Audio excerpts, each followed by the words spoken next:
everyone. Welcome to the Vlogging Bod. Today we are joined by author of The Greatest Revelation, Anubhav Anand, and I'm hoping I pronounced that correctly.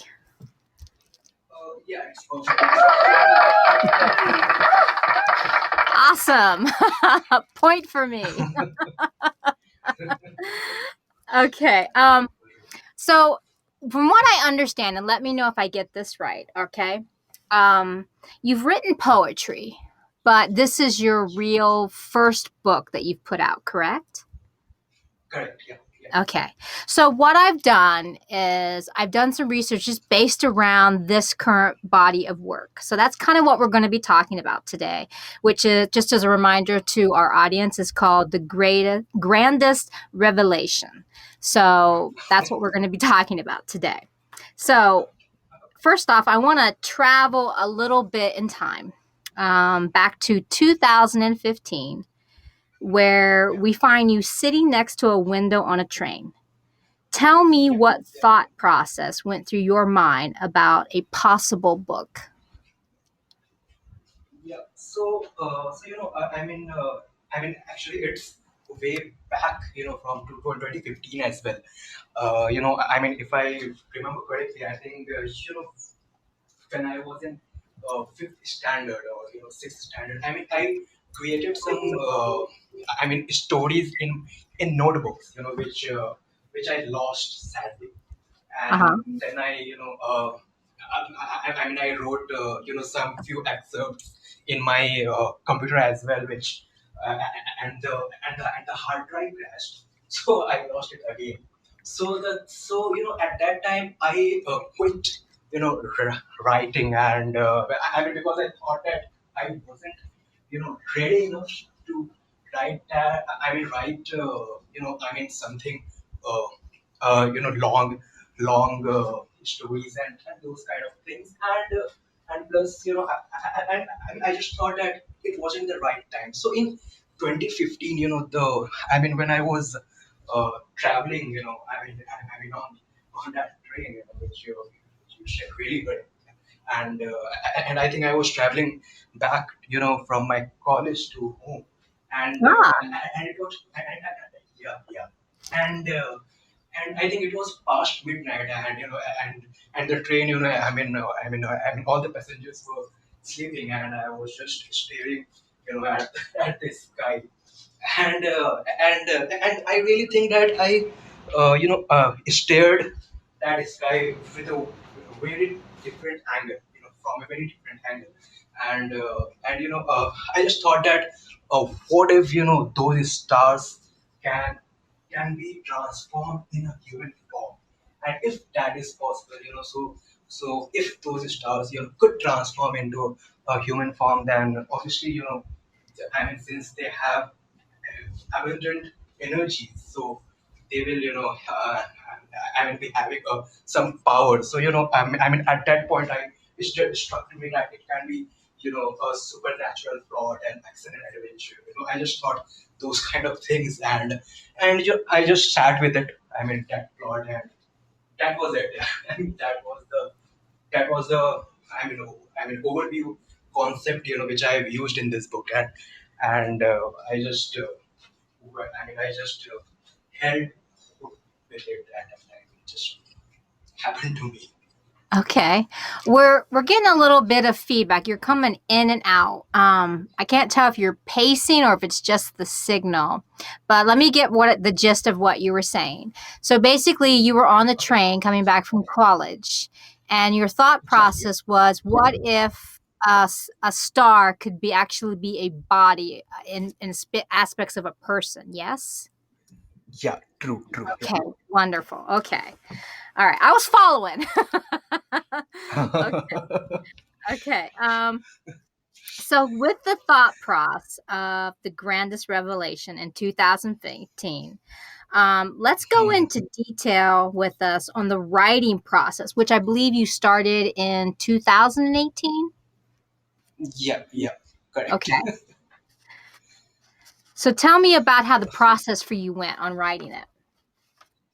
Yeah, so I mean, it happened again. Like when I created the plot in 2015, I thought that once again I am not ready to I mean convert that plot into a story, because creating a gist of something is one thing, and writing that in correct form is really a deep work.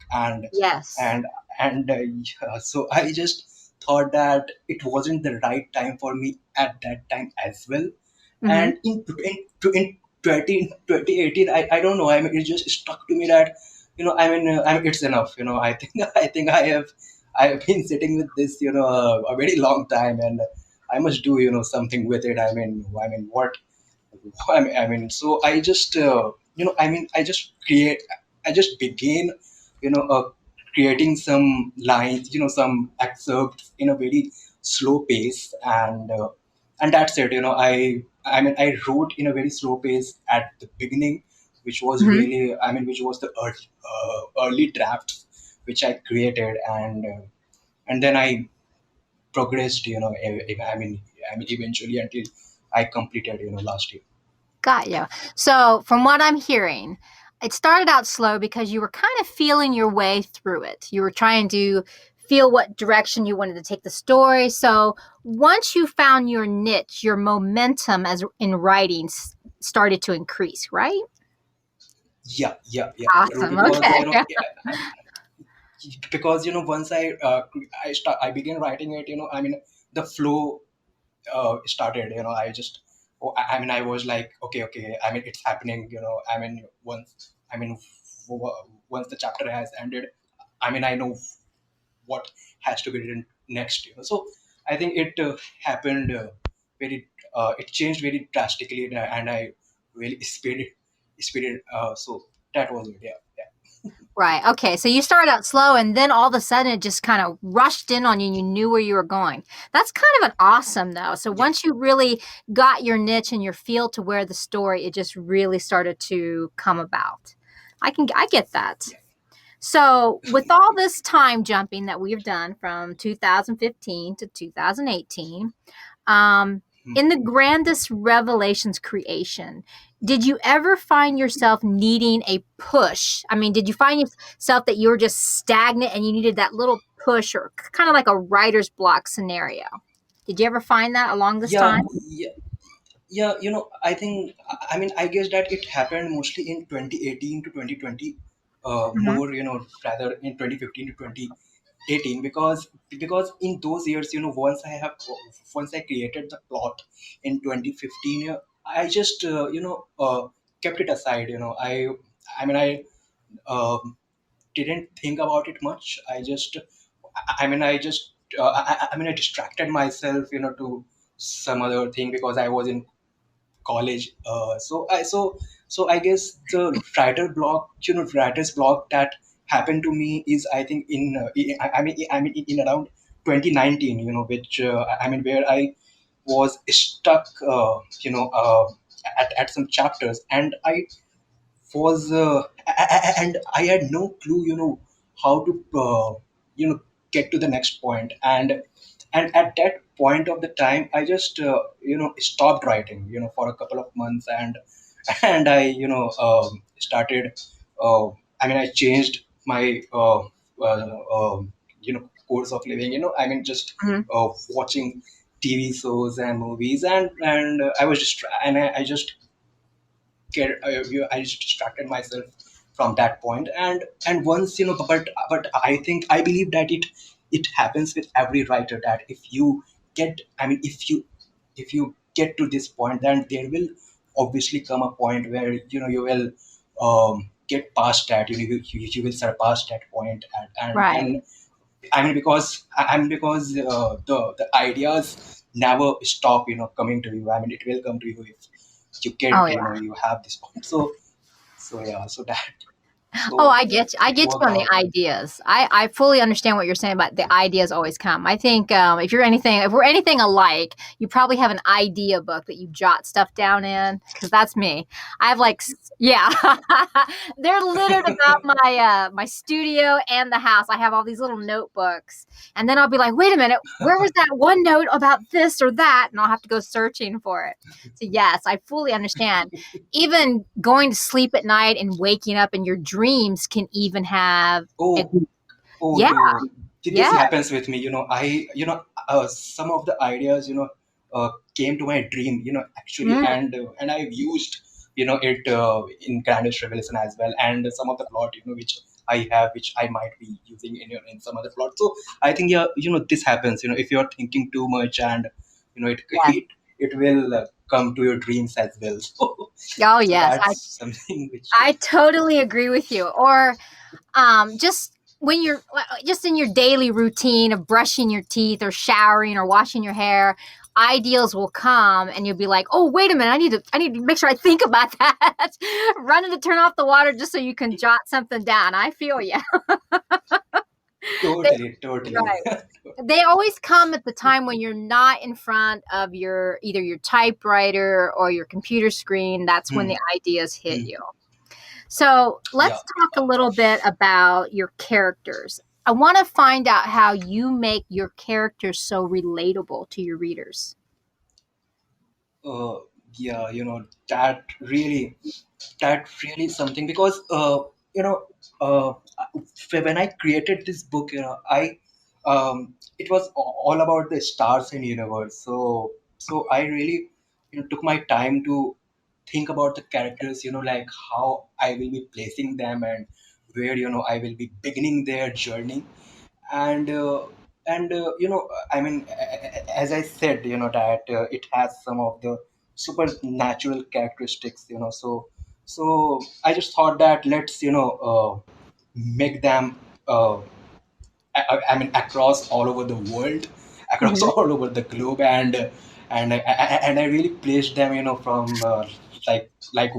one character is from Australia, one character is from London, one is from Mexico. So, I just did that, and I mean, at that time, I really wanted to create a compass, like, if I can relate this to, some of the science, or anything, but yeah. So that's how, I placed those characters, because uh, for, like, when I created the story, that those characters were doing the justice for me, and those were, the main characters, which I designed at that time. So yeah, that was something. And I also think that I, put some of my, in all the characters, you can see some of my traits. You can see some of, Oh, yeah. some of Yeah, your yeah. traits. Well, now I need to look closer. Yeah. Okay. There is a character, who is aggressive. There is a character who loves to think, while seeing a wall. So, I do that sometimes. I just stare at the wall and, think for some time, and, so, some of the things that I wrote, putting my traits on them. So those are my. I really believe that those are my babies. That I'm working. Oh, I fully understand. Now, when you created, I said you got some people from other countries. Did you travel a bit? So do you have some kind of Oh no! Oh go ahead. no! Not at, Okay. not at all. Not at all. All right, no I just, traveling. I Okay. just, I just, used a lot of internet and Google, and just worked it out. Oh, now you're my And kind of traveler because that's what I do. I'm an internet junkie as far yeah, as my research. yeah, I got yeah. Like, nowadays, in maps, you can do 3D mapping, and, you can yes. actually be at that place, and you can, shift the arrow. So I really found out some of the streets of Mexico, like that. So that's how. That's how I. Well, that's the interesting thing, though. I mean, with social media, you can really dive in to someone else's lifestyle. Um, Totally. so you can go to YouTube and you can probably listen to someone for an Australian accent. Hmm. So these are things that you Hmm. can, what I mean, you can find at your fingertips. Don't get me wrong, Yeah. I'm envious of those people that can actively travel, but yeah, yeah, I'm more you. I'd like the internet. Yeah, yeah. I mean, I guess that it requires a lot of research and your time, Hmm. I think it gives you, I mean, you can really work it out. I researched a lot, in this book. I mean, there is a lot of things that I really needed. I mean, because I really thought that I really have no information at all. I mean, what am I doing when I was trying? I mean, because this was science fiction. I mean, this was supposed to be a science fiction, and this is science fiction book. So I really, have to work. I had to work a lot on those concepts as well. So yeah, that was the. Okay. Well, see, let's take a moment and I want to talk about your genres because in the course of the Grandest Revelation, I see that you cross genres a little bit. Yeah. Can you So tell us yeah. which genres you've done that with and maybe why? See, like some of the, I mean, this will be a little bit of spoiler, but Okay, okay, some don't of give the. us too much of a spoiler. Just we'll talk about the genres a little bit, and then just skirt the line, I maybe mean, on because we don't want to tell. We don't okay, want you to give away the entire yeah, story. yeah, yeah. No, no, I really. Okay. So, so I think I have used, a glimpse of historical fiction in this book. From the time of, I mean, from the time of, Stone Age, Iron Age, and Bronze Age, those kind of ages, and I mean, at the time of Lord Jesus or King Arthur, I have used those timelines as well, in a couple of chapters. So, I have related that, with the concept that I was using in this novel. And it just happened that, it kind of created the characteristic of historical fiction in this book. And then there is also some instances of romance, because I mean, there are multiple characters, and so I mean, this has to be done, I mean, to give the justice to the storyline. So Right. romance is there, and then a thriller is there. I mean, if you are reading the book, and I mean, if you wanted it to be a page turner, so you have to keep some instances of thriller. So yeah, I mean, those are some of the I mean, the base is science fiction fantasy, of course, Right. but these are some of the. Yeah, yeah. Well, I'm gonna read just a little bit of your bio of your book, so that way our readers understand the book that we're Yeah, referring true, to. true. All right. This Yeah. is astrophysics professor, author Kane Davis, survived a mysterious war way before the prehistoric era, only to brew plans in the present era to face the upcoming war once again. At the same time, Sean Hammer, Grisha Hathaway, and Raven Bond encountered their respective hardships in different locations, just to unite together at a certain point where their paths were deemed to be crossed together. This convergence that they thought was so coincidental didn't turn out to be so. The trio learned several theories and notions about their speciality that they thought didn't exist or had to check with the reality. With the indulgence of Davis, other folks of their kind, the mystery began to unfold when they realized how large the picture was. They were the immediate descendants of the stars. Now, there's a little bit more, but that is intriguing. There is a little bit more on the bio. That is very intriguing. It is. Um, let's see. It says, imagine if the stars would have life, then so they would have immense powers, the powers that have kept them alive for eons, the powers that sometimes destroyed extraterrestrials and created chaos in the universe, because the universe was divided between good and evil stars. But then, did the descendants know everything? Have they entirely understood the notions and origins, their specialties and powers? Would they be able to adjust, or fate would be revamped upon some anomalies? And lastly, was it about saving the universe from the evil stars, or some conspiracy lied within the structure? Very interesting. Very interesting. Very interesting. We're we're basically out of time, but I want you to leave me with just one more question, if you wouldn't mind. Yeah, Um, yeah, sure, sure, go ahead. Tell us something about you as an author and that would want us to stay tuned to you, because I'm pretty sure that there's going to be a next book in this series. I just have this feeling. So tell us something that we should be looking forward to as you as an author. What's our next big thing coming from you?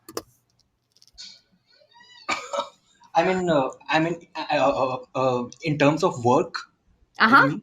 Yes. In terms of work, all right, yeah. So definitely, the story of the Grandest Revelation is, is such that I have uh, I just stopped, the ending of the first part at a point where it needs to be, uh, carried on. So a couple of more books will be there, of this title, and I really, I also wanted to say that this is a science fiction book, and it just happened that I wrote this book, as a science fiction, and I never, wanted to write a science fiction. The plot was such that it, gradually happened science fiction, but I am more, into a crime drama, or Mhm. psychological fiction and those kind of things as well. So I am also creating, some plots, that can do justice to those genres, Right. in near future. So yeah, Wonderful. those things I can Well, relate. I know you say science fiction isn't your specialty, but I think this book will say different. I want to thank you so much for being on the show today. It was a pleasure having you with us.